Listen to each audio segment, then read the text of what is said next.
Hello and welcome to Hot Money on Bloomberg Quint Live, India's first digital live streaming business news service. This is the show which gives you a complete wrap of all the stocks that are buzzing in trade. I am Darshan Mehta. Let's welcome our experts then. Foram Parekh of Indiabulls Ventures and Senthil Manikandan of Newberry Capital join me on the show. Thank you to both for joining me on the show. Today on Hot Money, we'll discuss stocks like Bajaj Auto. Came out with numbers yesterday, disappointed, it's down in trade. JSPL has actually corrected significantly, so we're asking our guests whether it makes sense to buy JSPL after the correction and all the positive commentary that Naveen Jindal had indicated in terms of the IPO for their Oman business and splitting their business.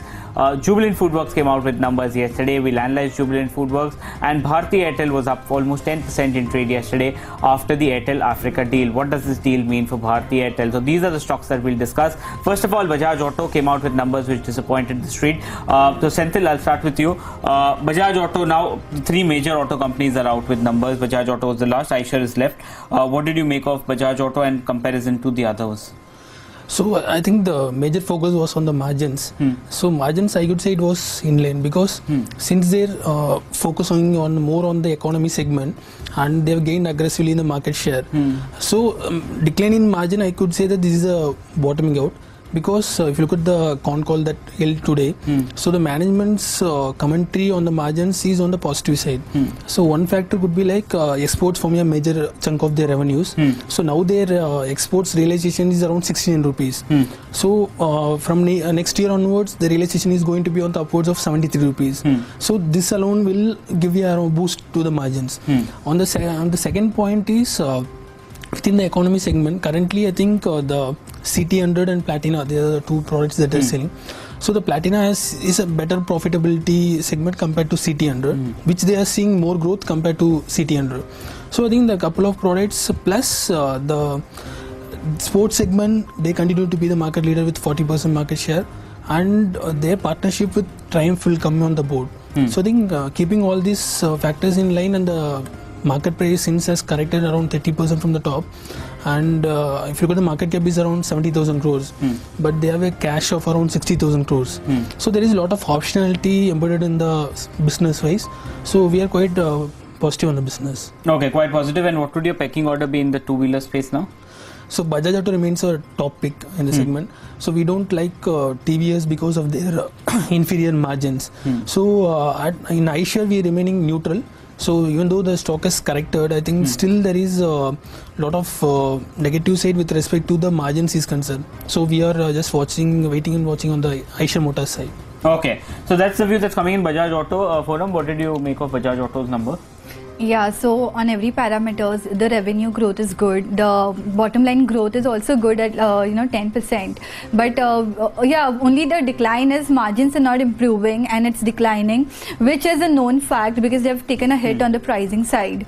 And but if you look holistically, I think right from January, the numbers, monthly sales numbers have been doing really very good, and even their exports have been doing good, and it's maintaining its uptrend in terms of selling its bikes, which is very important. Even at an entry level, it's gaining the market share, and even in the premium segment also it's gaining the market share. So gaining market share we feel is an important factor than margins. And when you look at the holistic picture, good corporate governance, good financials, good demand in the sector, on every parameter when it's doing good, no debts on the books, and the valuations are justified, I feel. I think it must be trading at 12 times FY20 P. So we would want to give a buy on this call. Now we feel its direct peer would be Hero Honda, and if you look at Hero Motors, and if you look at Hero Motors, the numbers are not coming that impressive.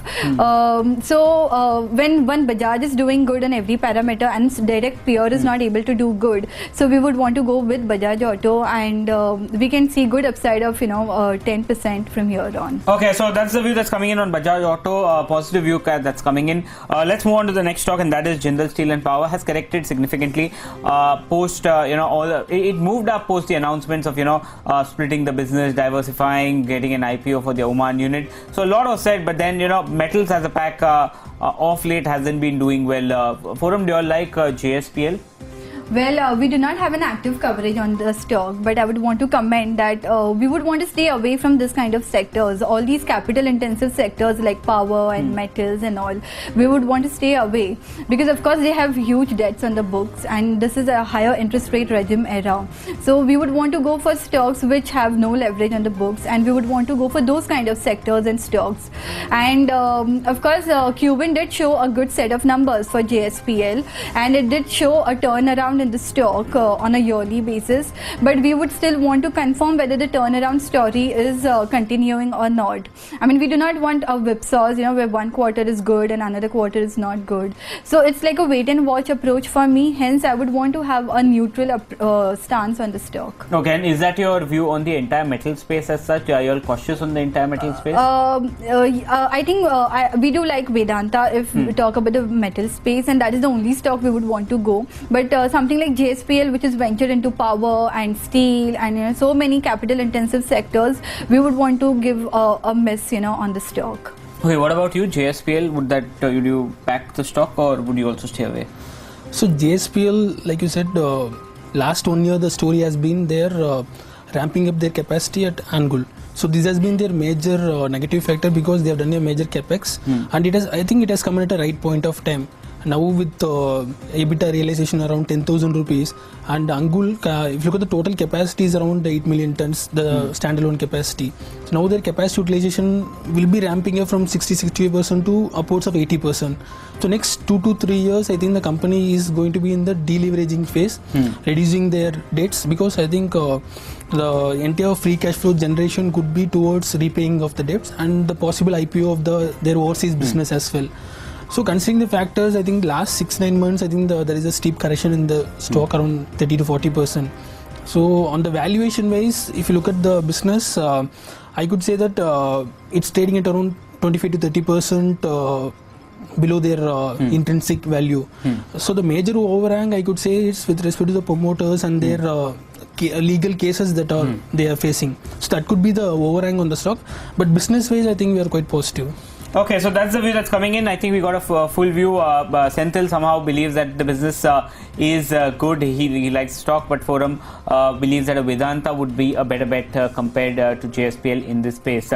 The other interesting stocks is Jubilant Foodwork. Now came out with numbers yesterday, pinpoint perfect to what the street was anticipating. But look at the counter; it's down almost 7% because the concern now remains is whether they will be able to do a high double-digit SSSG growth in excess of 20% on a base which is also growing. So what's the view on JSPL? Senthil, what did you make of the numbers? So the numbers are good, but it came on a low base. So I think from next quarter onwards, we'll be seeing the normalized kind of SSG growth. But since the new management has come in, I think they have rationalized their Dunkin' Donuts business. From the peak of around 70 plus stores, now the Dunkin' Donuts stores has been close to around 30 stores. So they have rationalized this business and the losses have been trimmed in Dunkin' Donuts. And they're expecting a break even in this business in FY19. And on the if you're coming to the pizza business, I think currently they are even in Q2 they added some 24 stores, and for the whole year they are planning to add around 70 plus stores. So they are ramping up the stores in a rationalized way. And the major concern that the management has put out in the con call was their competitive pressures with the food aggregators coming in. So we have seen the likes of Uber Eats and Foodpanda and Swiggy, they are competing heavily with their promotions. And the manpower, the delivery manpower cost with the management said like it's going up. So the cost pressures are there. So even in the next 2 quarters, we will be seeing some amount of cost pressures. But in the last 3-4 years, there has been no price hikes taken in this segment. So we have to see how the margins pan out. And valuation wise, if you look at currently it's trading at a EV to EBITDA of around 17-18 times. I don't think it is cheap at this level. Okay, so isn't cheap at this level? Foram, agree? It's expensive. What's your view on Jubilant? Yes, so we also feel it's very expensive stock. Result has of course come very nice. Bottom line has grown at like almost 60% on a yearly basis. But as you rightly mentioned, it's because of the lower base that they had. But if we look at the same store sales growth, it's growing at 20%. And I think everything is factored in at the current valuations. So now when we have good quality stocks, available at attractive valuations, we would not want to give a PE of 53 times on a trailing basis to this particular stock. And secondly, this is all a known fact, but now and of course the company is taking various measures, like having a new product, innovations and online delivery models, and everything is there. But I think they would have to do all these things in order to maintain their higher base. So once if you see a good same-store sales growth of more than 25%, I think it augurs a very good buy then. Okay. Yeah. So that's the view that's coming in on Jubilant Foodwork. I think valuation concerns certainly seem to be at the forefront of what our guests are thinking at this point of time. And finally, the last stock is Bharti Airtel. Let's see what the counter is doing today. But yesterday the counter was up. It's down 4%. But yesterday the counter was up almost 15% at one point of time after PE funds invested in Airtel Africa, valuing the entire business at $4.5 billion. So that's the valuation that's coming in on the subsidiary. What should one do with Bharti Airtel, given that the competitive pressures that it's facing in the Indian market, and what's the way ahead with Jio on the way? What's happening there? Foram, what do you all make of Bharti Airtel? Are you all liking it? Are you all recommending it to clients or telling them to stay away? So we feel that this is a big positive news, and we would want to go ahead with the buy call on Bharti Airtel. But of course this remains like a pure investment call and not for a trading perspective. Now the fact that so many good leading names of the industries are wanting to venture into Africa business, and names like Warburg Pincus and SoftBank, they all want to come and invest and infuse capital in the Africa business. So we think it's a very big positive news. Again, for Bharti Airtel, if you have to analyze a company, we cannot leave Africa business in isolation. So Africa business almost contributes 26% of the total revenue, and if you look at the segmental contribution of its segmental revenue, every quarter it is increasing. Last year Q1 it was something 20% Africa business is to contribute to the total revenues. Last quarter it was contributing 23%. That's I think Q4, and we saw Q1 it was resulting into 26%. So Africa business, they are very serious about the business, and we can see the growth. I think the subscription base also in the Africa business is increasing by good 10%, and ARPU and everything is increasing over there. So I think Africa business, once with the infusion of this capital, this money is going to be utilized for reducing the debt, which can be ultimately seen into expansion of a bottom line. And as a result, the fact that the stock is also corrected, and it did not move much, but the fact that it's available at attractive valuations, I think it can be hold for 1 year. Okay, it's a hold that's coming in on Forum. What about you? What do you like Bharti Airtel?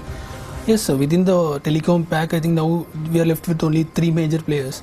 So among them, I think Airtel has the firepower to sustain the Jio's aggressive pricing. And now, if you look at the Africa's financials in the last 8 quarters, it has tremendously performed well, while the Indian business has lagged. So the Africa business valuations also, I think the fresh issuance happened at a fair price. Because at a EV to EBITDA multiple of around 7 to 8 times, it looks like a fair price for the Africa business. So in the future, subsequent, they are planning for IPO as well. So I think with this, I think there will be some part deleveraging on the consolidated book as well. And if you're coming, the main issue with Bharti Airtel has been their standalones ARPU reducing over the last 8-9 quarters, and this quarter it is expected at around below 100 rupees. And at the EBITDA level also, I think the capex intensity of all the 3 players are higher. It's around 30% of their revenues. So considering all these factors, I think the valuations are quite attractive at this level. So we are remain buyers on the counter. Okay, what do you make of the entire telecom space with Jio coming in? Will there be more pricing pressure on financially? How will Bharti perform now? So the financially the pricing pressure has happened over the last 8 quarters. So if you look at the ARPUs of Airtel, it has declined from the range of 170 rupees to around, which is expected below 100 rupees now.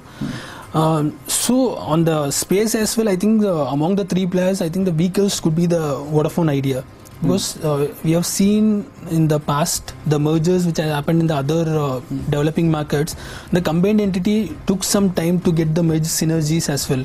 So if you look at the valuation wise, most of the Vodafone Idea valuations, they are factoring in a synergy benefit of around 7,000 to 8,000 crores.